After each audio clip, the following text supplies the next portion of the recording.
Team India के coach की खोज आज खत्म हो सकती है। धर्मशाला में चल रही बीसीसीआई की वर्किंग कमेटी की बैठक में इस पर फैसला ले लिया गया है। बीसीसीआई अध्यक्ष अनुराग ठाकुर ने इसके संकेत दिए हैं। हालांकि खबर यह भी मिल रही है कि कोच की रेस में दो नाम अनिल कुंबले और रवि शास्त्री शामिल हैं, जिनमें से अनिल कुंबले का नाम टॉप पर चल रहा है। इस बैठक में देश भर की क्रिकेट एसोसिएशन के कप्तान और कोच हिस्सा ले रहे हैं।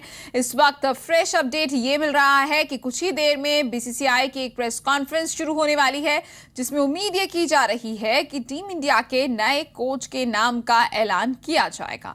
और हमारे संवाददाता लगातार इस बड़ी खबर पर अपनी नजर बनाए हुए हैं।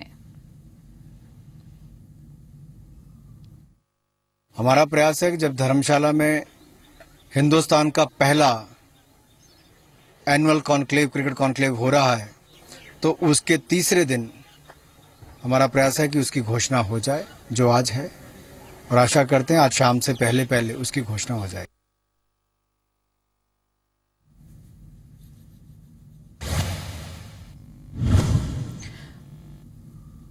तो आपको बता दें कि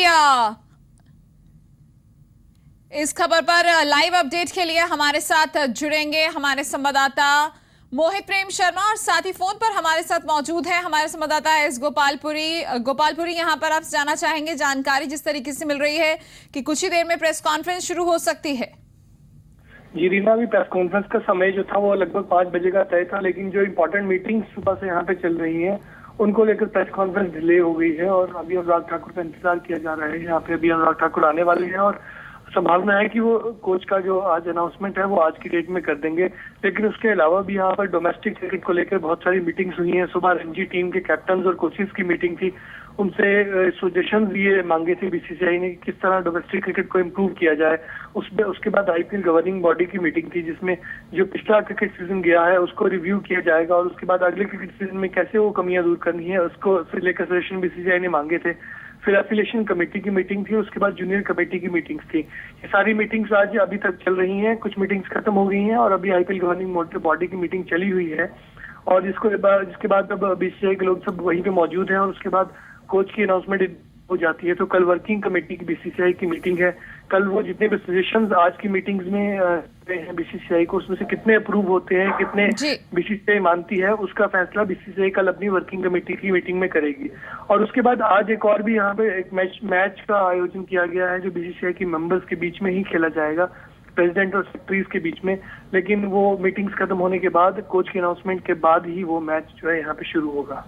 जी गोपालपुरी, आप हमारे साथ बने रहिए। मोहित प्रेम शर्मा भी हमारे संवाददाता हमारे साथ बने हुए हैं। मोहित, एक बात जरूर साफ है कि अनुराग ठाकुर के बीसीसीआई प्रेसिडेंट बनने के बाद हिमाचल पर सबकी निगाहें हैं और क्रिकेट को लेकर हिमाचल को भी खूब माइलेज मिलने वाला है, क्योंकि अहम बैठकें हो रही हैं धर्मशाला में और कोच का ऐलान भी धर्मशाला से ही कुछ ही देर में होने वाला है।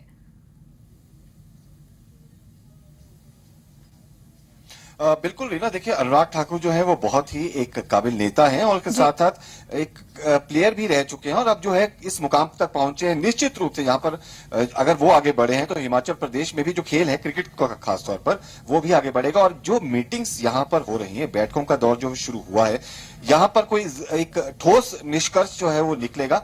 और कोच को लेकर के जो है फिलहाल सभी के मन में ये है कि कोच कौन होगा। तो ऐसे में थोड़ी देर में जैसे ही प्रेस कॉन्फ्रेंस शुरू होगी, मुझे लगता है सबसे पहली लाइन यही होगी अनुराग ठाकुर की कि ये जो है नाम हमने कोच के लिए जो है वो फाइनल कर दिया है। इसमें जो सूत्रों की माने तो अनिल कुंबले का नाम जो है वो सबसे ऊपर चल रहा है और हो सकता है कि मुहर उनके नाम पे लगी, लेकिन फिर भी थोड़ा इंतजार और करना जरूरी होगा मोनिका। और साथ ही एक और चीज सामने निकल के आई है, डिस्कशन में ये चीज हुई थी कि क्यों ना कोच जो है वो अलग अलग हो, यानी 3 कोच हो, एक बॉलिंग, बैटिंग और फील्डिंग का। तो अब इस पर जो है सहमति बन पाती है या नहीं बन पाती है, ये देखने वाली बात होगी। इसका खुलासा भी जो है प्रेस कॉन्फ्रेंस में किया जा सकता है। तो कुल मिलाकर के अब जो एक अहम फैसला जो है कोच को लेकर के वो आना बाकी है और सभी को जो है इसका भी इंतजार रहेगा। रीना जी मोहित बने रहिए। गोपालपुरी, आप जाना चाहेंगे, जिस तरीके से मोहित ने जानकारी दी है कि इस बात को लेकर भी चर्चाएं हो रही हैं कि 3 अलग अलग कोच हो, इस पर क्या कुछ वहां से लेटेस्ट अपडेट मिल पा रहा है? हाँ, ये अभी इसमें मीटिंग में यहाँ पर ये चर्चा भी सुनने में आई है कि 3 कोचेस को लेकर उसमें सहमति आपस में बनना बाकी है, लेकिन ऐसा जो प्रपोजल है वो दिया गया है कि फील्डिंग, बैटिंग और बॉलिंग के लिए 3 अलग कोचेस हो, लेकिन उसमें से एक हेड कोच होगा और बाकी के 2 कोच सहायक कोच बनेंगे। लेकिन उसके बाद जो खुलासा होने, जो सहमति बननी है वो प्रेस कॉन्फ्रेंस में ही हो पाएगी, जिसका भी इंतजार चल रहा है। जी गोपालपुरी, आप अपनी नजर बनाए रखिए इस प्रेस कॉन्फ्रेंस पर। बहुत बहुत शुक्रिया आपका इस तमाम जानकारी के लिए। मोहित भी हमारे संवाददाता हमारे साथ बने हुए हैं। मोहित, तो ऐसे में बहुत ज्यादा अहम हो जाता है कि कब ऐलान होगा नाम का।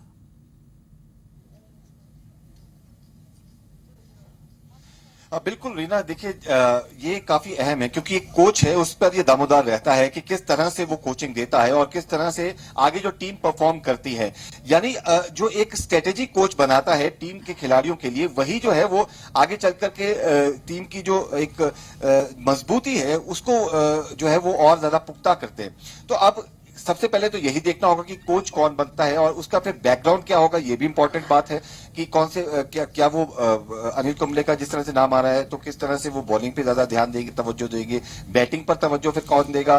जिस तरह से गोपाल भी बता रहे थे कि बैटिंग के लिए और फील्डिंग के लिए जो है वो कोच और हो सकते हैं, नाम जो है इसमें शामिल भी किया गया है। तो ऐसे में अब ये बहुत ज्यादा महत्वपूर्ण हो जाता है खासतौर पर टीम इंडिया के लिए कि कोच जो है वो कौन होगा और कुछ ही देर में इसका खुलासा जो है, जिस तरह से मैंने कहा कि पहली लाइन हो सकती है कि ये नाम हमने कोच के लिए तय किया है, तो काफी महत्वपूर्ण एक डिसीजन जो है वो आज लिया जा सकता है। और निश्चित रूप से ये जो डिसीजन है ये हिमाचल की भूमि पे लिया जा रहा है। तो कहीं ना कहीं ये जो एक छोटा सा राज्य है, एक काफी बड़ी और अहम मीटिंग इस राज्य में जो है आज की जा रही है, तो उस दृष्टि से भी काफी महत्वपूर्ण बात है। जी बहुत बहुत शुक्रिया मोहित आपका इस तमाम जानकारी के लिए। तो कुछ ही देर में प्रेस कॉन्फ्रेंस शुरू हो जाएगी। पल पल की अपडेट्स ही पंजाब, हरियाणा, हिमाचल आप तक पहुंचाता रहेगा, जिससे कि ये साफ हो जाएगा कि आखिरकार टीम इंडिया का नया कोच कौन होगा। चलिए इसी के साथ बुलेटिन में फिलहाल इतना ही।